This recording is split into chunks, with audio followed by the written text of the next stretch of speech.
tentang kejadian yang terjadi baru-baru ini, penembakan 6 laskar FPI mengawal Imam Besar Habib Rizik Syihab. Bagaimana pandangan Ustadz? Apakah para laskar termasuk syuhada? Hari ini kejadian, besok langsung saya keluarkan video. Pertama, man qatala mu'minan, siapa yang membunuh orang beriman muta'ammidan secara sengaja, fajazauhu jahannam, di akhirat neraka jahannam lah tempatnya. Di dunia ini hidup dia sementara, paling lama 63 tahun, masuk kerja umur 25, mati juga akhirnya, hanya untuk dapat gaji, hanya untuk dapat jabatan. Di akhirat rasakan kaulah neraka jahannam. Yang tak percaya masuk neraka, yang percaya pun masuk neraka. Silakan tak percaya, masuk neraka juga kau. Aku tak percaya neraka itu ada. Tengok nanti, yang sama-sama nanti di akhirat kita hidup. Hai kau yang tak percaya api neraka, kau buatlah sesuka hatimu. Isma syi'ta, hidup sesuka hatimu. Fa innaka mayyit, kau akan mati juga. Itu poin yang pertama. Yang kedua, meminta kepada Komnas HAM supaya segera membentuk tim independen untuk mengusut tuntas supaya pembunuhan dapat diungkap ke permukaan.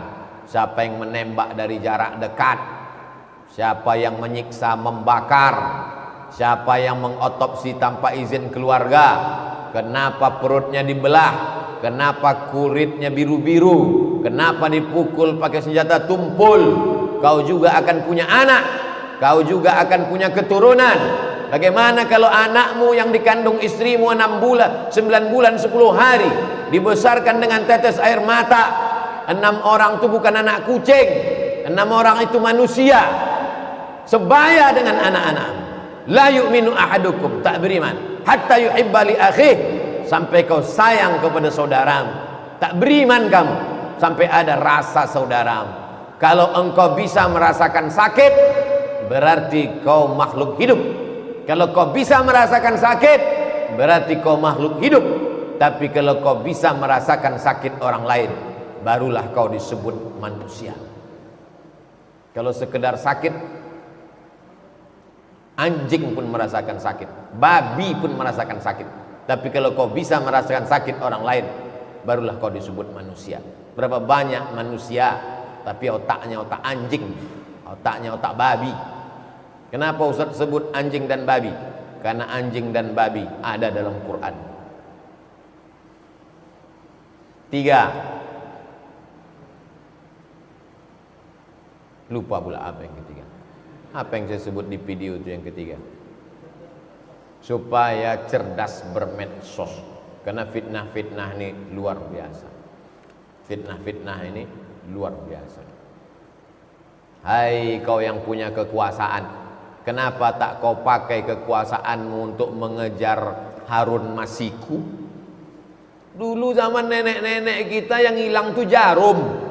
Aduh, nampak kau jarum jahit tadi, ya mak nak menjahit. Sekarang bisa pula Harun Masiku hilang.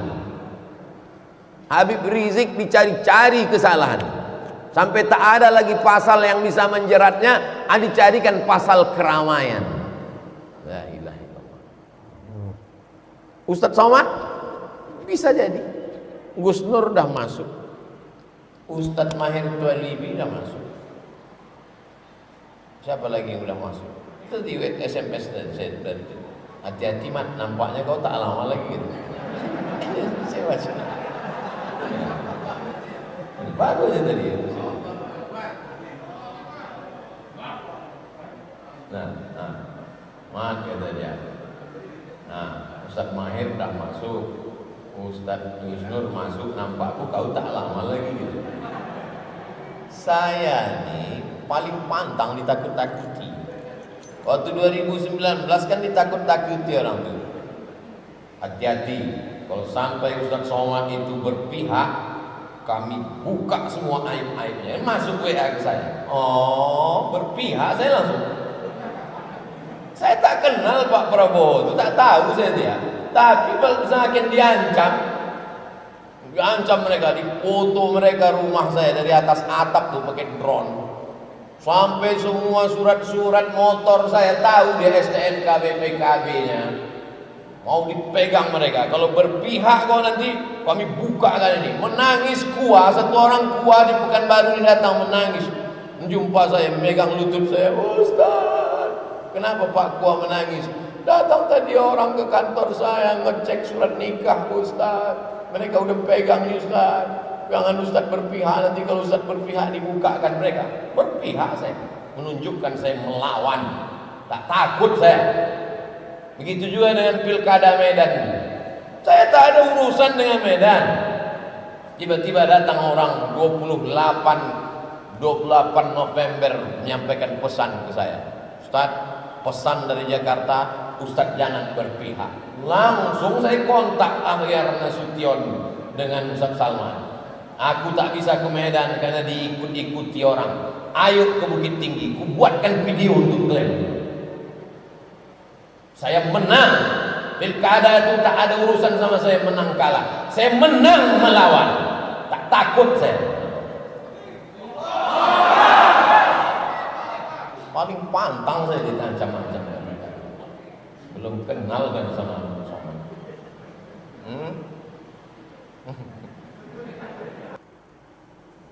Seorang berbuat maksiat tapi dia ingin mengikuti pengajian. Apakah malaikat rahmat tidak turun? Padahal orang ini ingin mengikuti pengajian. Jika dia ingin ikut pengajian, apakah malaikat rahmat tak turun? Datang dia pengajian, masuk dia ke masjid, dia sholat sunat, maka saat itu dia sudah bertaubat kepada Allah SWT. Taubat. Tadi waktu Nabi tadi mengatakan malaikat rahmat tak turun, kenapa? Karena perbuatan dia terkait dengan orang lain. Kalau terkait dengan Allah SWT, masuk dia ke masjid, dia berwudu, dia sholat sunat, bersih. Tapi kalau terkait dengan orang lain, zalim, aniaya, lepaskan dulu ikatan-ikatan dengan orang. Yang tadi itu, yang dalam hadis yang saya sebutkan tadi, dia masih terkait dengan orang lain, bukan dengan Allah. Innallaha yaghfiru, innallaha la yaghfiru ayyushraka bihi. Allah tak mengampunkan dosa syirik. Wa yaghfiru ma duna dzalika liman yasha. Dosa selain itu diampunkan Allah. Ma min muslimin yuznibu dzamban. Ada orang berbuat dosa, summa yatatahhar, berwudu dia, summa yusalli rak'ataini, salat sunat dia, minta ampun dia kepada Allah. Illa ghafarallahu lah, diampunkan Allah dosanya. Bersih dia, turun rahmat. Tapi orang yang masih punya sangkutan-sangkutan kepada manusia, gara-gara dia tak turun rahmat Allah SWT. Kalau kita sudah melaksanakan sholat wajib berjamaah, setelah itu melaksanakan sholat sunat ba'diyah, tiba-tiba ada orang terlambat masuk ke masjid, menepuk bahu kita, tujuan dia mau ikut berjamaah dengan kita. Apa sikap kita? Saya musafir mau ke Dumai, berhenti di Duri, saya sholat ba'diyah zuhur, datang orang menepuk bahu saya. Apa sikap saya? Saya kuatkan takbirnya supaya tahu dia gerak saya. Allahu Akbar, Sami'allahu liman hamidah, Allahu Akbar. Jangan kau takbir diam aja. Cumana dia tahu kau bangkit dari sujud? Takkan diintip-intipnya dari bawah. Apakah sah sholat berjamaah itu? Sah. Tapi imamnya sholat sunat, makmumnya sholat wajib. Mana pula sah? Menurut mazhab Syafi'i sah. Mana dalilnya? Ini lagi tren nih sekarang. Mana dalilnya? Padahal sebutkan dalil tak aja paham. Mana dalilnya? Nabi imam salat khauf. Salat khauf waktu perang. Makmumnya 2 baris di belakang. Baris pertama ikut salat, imamnya Nabi. Baris yang kedua memegang tombak, pedang anak panah mengawal, takut ada serangan musuh. Setelah selesai salat, baris yang kedua maju ke depan, baris yang satu mundur ke belakang mengawal. Nabi jadi imam lagi. Pertanyaannya, waktu sholat yang kedua, sholat Nabi itu sholat wajib apa sholat sunat? Saya ulang sekali lagi, memang kalau belum sarapan nih susah konsen. Nabi jadi imam, baris pertama sholat, baris kedua megang tombak mengawal, habis itu salam. Sholat yang kedua, Nabi jadi imam, makmumnya baris kedua, baris pertama mundur ke belakang. Sholat yang kedua, Nabi itu sholat wajib apa sholat sunat? Sunat. Makmum yang di belakang itu wajib apa sunat? Wajib. Dapat? Paham? Dalil kedua, Nabi sholat sama sahabat di masjid. Habis itu Nabi pulang ke rumah, sahabat ini duduk di masjid, duduk dia di masjid. Tak berapa lama setelah itu datang orang kampung ke masjid. Mereka belum sholat, mereka minta sahabat ini jadi imam. Sahabat ini maju jadi imam. Berarti dia sekarang sholat yang kedua, karena tadi dia sudah sholat sama Nabi. Sholat yang kedua ini wajib apa sunat? Sunat. Orang kampungnya yang datang tadi wajib apa sunat? Wajib. Paham? Dapat dalilnya? Jelas insyaallah. Tak ada ceramah saya yang tak jelas. Asal sama cerdasnya sama saya, paham.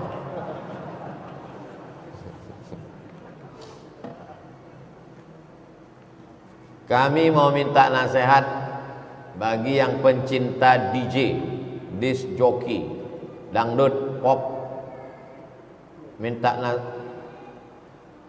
kau kalau sudah ikut pengajian, semua lagu dangdut, lagu pop, lagu metal, happy metal, slow rock, R&B, buang semua.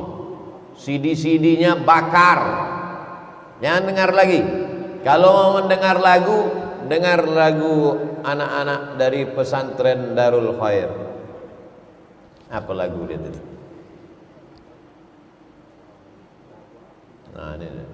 Busra lana nilnal muna zalal ana wa falhana. Busra lana, kabar gembira bagi kita. Nilnal muna, karena semua yang kita inginkan kita sudah dapat. Zalal ana wa falhana, segala kesulitan hilang, maka keindahan, kenyamanan, ketentraman pun akan didatangkan, dipenuhi Allah SWT. Solawat, lagu-lagu religi, lagu-lagu yang mengingatkan pada Nabi, lagu-lagu ingat mati. Adapun yang lagu-lagu tadi buang, karena setan masuk ke dalam hati melalui pintu lagu. Lagu udah hijrah, udah pengajian, lagu pulang-pulang berbadan dua, itu kan berzina. Cinta satu malam, itu kan kumpul kebo. Minta nasihat Ustadz terhadap orang yang suka sama satu jenis. Apa ancamannya?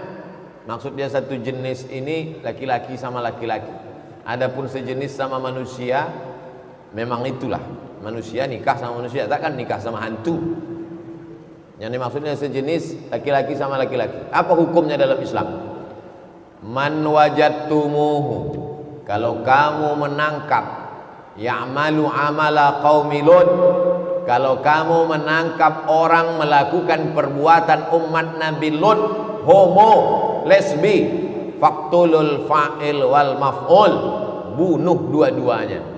Dua-duanya dihukum mati, baik yang berperan jadi laki-laki atau perempuan, dua-duanya hukum mati. Begitu hukum Islam kalau ditegakkan. Kalau ditegakkan hukum Islam ini, sehat yang homo-homo itu semua. Kumpulkan semua homo-homo, diadakan pemancingan homo di tepi Sungai Siak.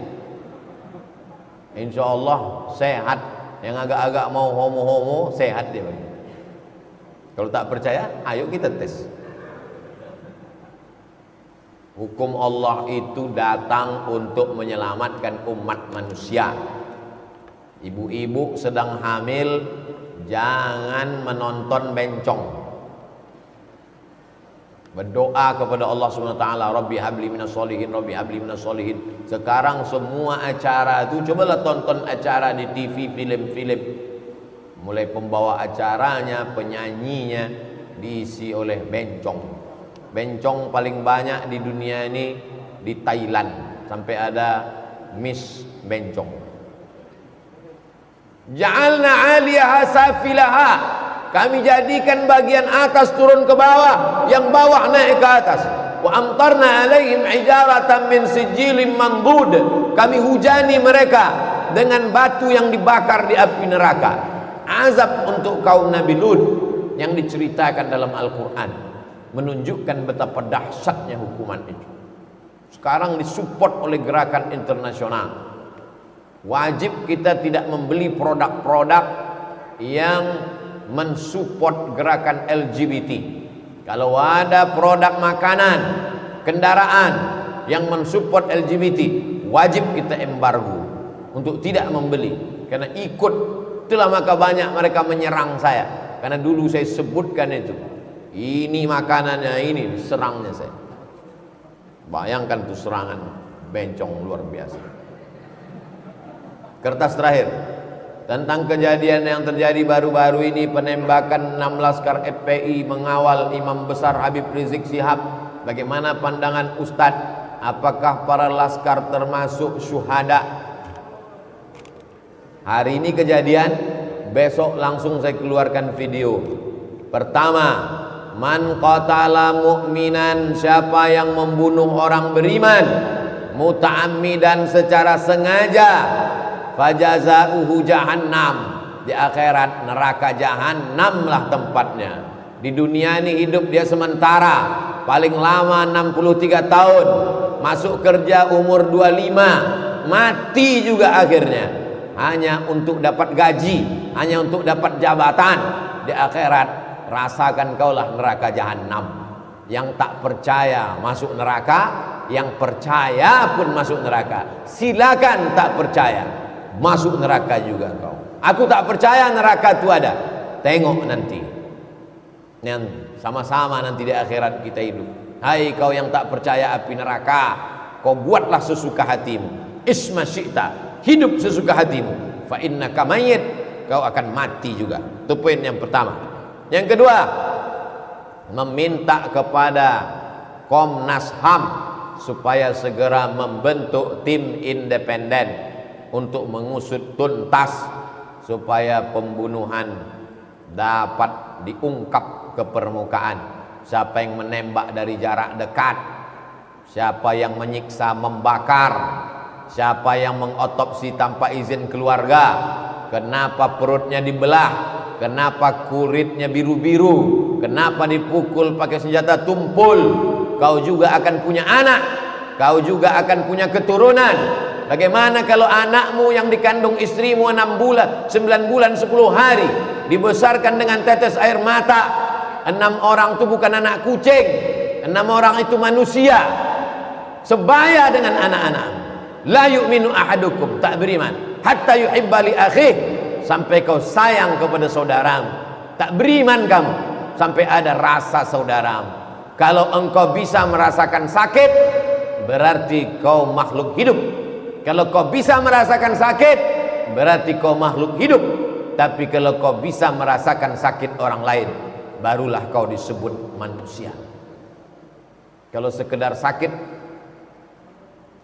anjing pun merasakan sakit, babi pun merasakan sakit. Tapi kalau kau bisa merasakan sakit orang lain, barulah kau disebut manusia. Berapa banyak manusia tapi otaknya otak anjing, otaknya otak babi. Kenapa Ustaz sebut anjing dan babi? Karena anjing dan babi ada dalam Quran.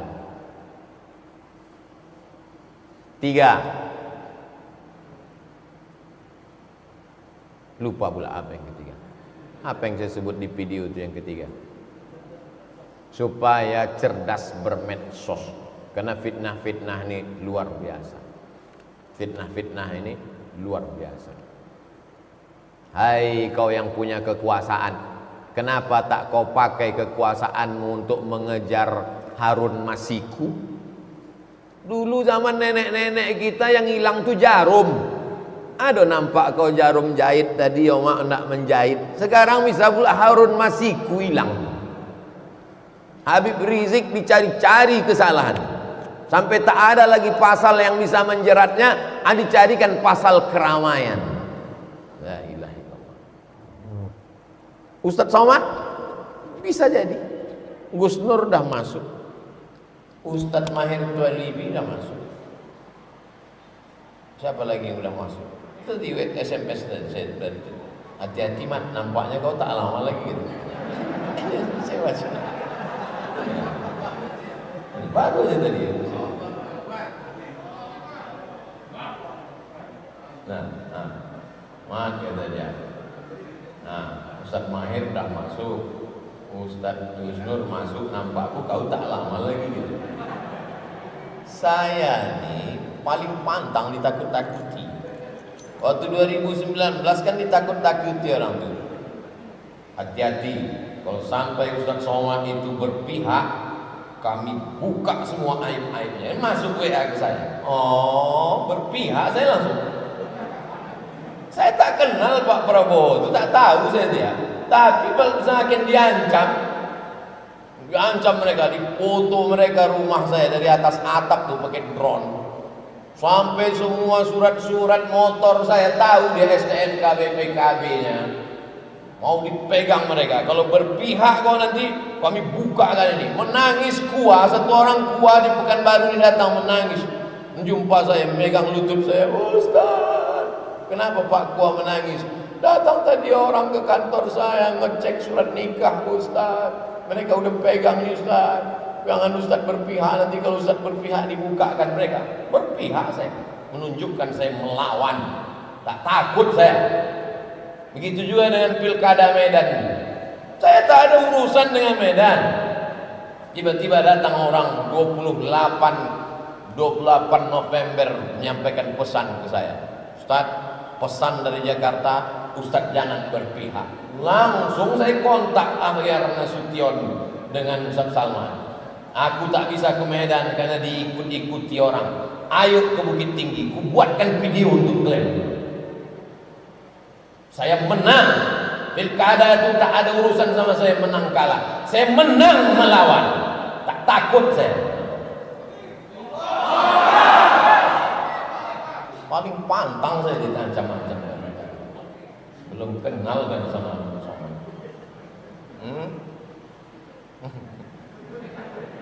Dah jelas? Ala hadhihi niyyah al-Fatihah. A'udzubillahi minasyaitonir rajim. Bismillahirrahmanirrahim.